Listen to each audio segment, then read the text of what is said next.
Hi, my name's Andrew Davenport of Gardener's Cottage Plants. Welcome to Gardener's Cottage, where I'm going to be showing you in our vegetable pot how we can use tree protectors, these things, to grow climbing vegetable plants such as runner beans, French beans, possibly peas, not tried it with those yet, but could well work for those too. Now what you'll see is the tree protectors are sort of rooted into the ground with 3 canes and a plant pot through each one, which the canes go. And then above there you'll see a framework which is actually steel. They're used to make reinforcing concrete, cut into an oblong shape, and then that holds works like a scaffold almost, where the whole thing is just locked together. So it works beautifully, it's strong. Now these aren't tied into the scaffold yet. That's what my next job is, after I've done some more planting. I'm just going to show you how we do the planting, how the tree protectors work, how the plant pots work, and how the whole thing sort of comes together without doing all the work in front of you. So the tree protectors, basically these were a waste product they came from the RSPB. They were throwing them out. Well, obviously we wanted to pass them on if they can and get recycled or reused. So we acquired some of these via some friends of ours that plant trees. They've been hundreds and hundreds of them, and I've been using them to plant trees in, and then sort of thought, oh well, I wonder if we can grow vegetable plants through these, and use them to protect the climbing vegetable plants. So we did it last year. It worked very well. Did planting, which was probably about mid to late May. The plant had already been bought on. Planted them in the ground, put the tree protectors around, and they shot to the top just over a week. And then they managed to climb up the framework. The beans hung down beautifully. We had wonderful crops.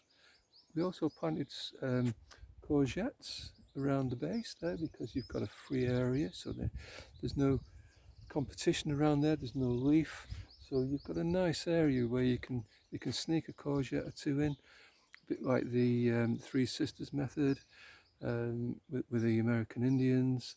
So we're just using 2. I mean, the other one is sweet corn. I don't know if you could sneak some sweet corn into there as well. Perhaps you could. Just space them out a bit. But what I'm going to show you is that framework that we've created there. It's a very rigid framework. And what we do is we triangulate the canes. So we get this one, this one, this one. Goes together like that, and we tie them into the mesh. We put more mesh above the top here, tie that in, and suddenly the whole thing becomes rigid.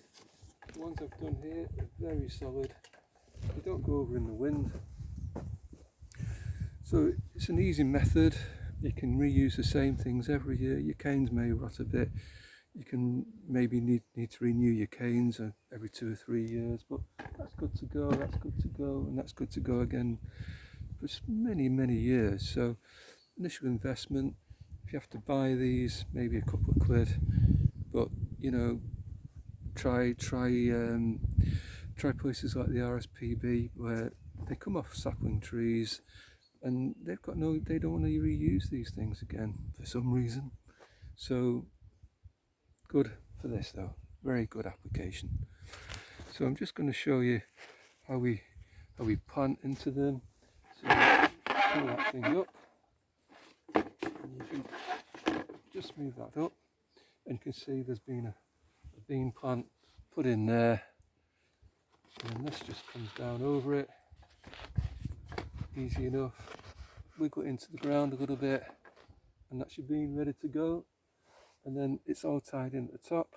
As I say, it's all tied in at the top into the framework, and everything worked out well last year when we did this. So I'm not saying I'm the inventor of this idea, possibly not, but it's just a very good way to use these things, and anything that can help us get better crops, easier, keep the pests off. I mean, just put a slug pellet or 2 down the top there to keep the slugs out, keep the slugs off, kill them off. But we didn't get any real issues last year when we did that. all seem to work well. So thank you for watching, and let me know how you get on if you try this method. Thank you.